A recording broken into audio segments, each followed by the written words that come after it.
Hello guys, in this video I'm going to show you how to create a webhook with your Zapier. So to do this is pretty simple. Search up webhooks by Zapier integrations here in the search bar and this will show up.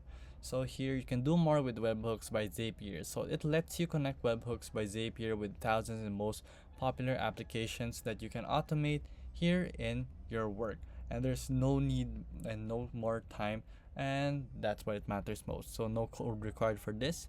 So for an example, we want to just hook up our Google Sheets in our webhooks in Zapier. So we'll just choose a trigger. So this is an event that starts the automation basically, and this will be the action that will be utilized here with the connected app in your Google Sheets. So we'll choose an action. So for an example, whenever I receive a database email, this will be the trigger and it will choose the action here. So it will be posted in my Google Sheets for me to be seen and sent to my email. So there's endless possibilities right there. So here, this is the most popular templates as you can see. So it will add info to a Google Sheet from a new webhook post request.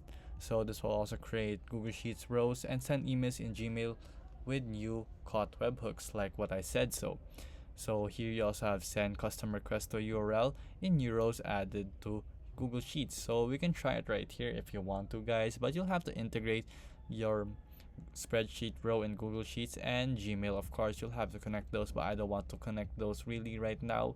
So this is just some examples on how it works and how it will be triggered. So there you go, guys.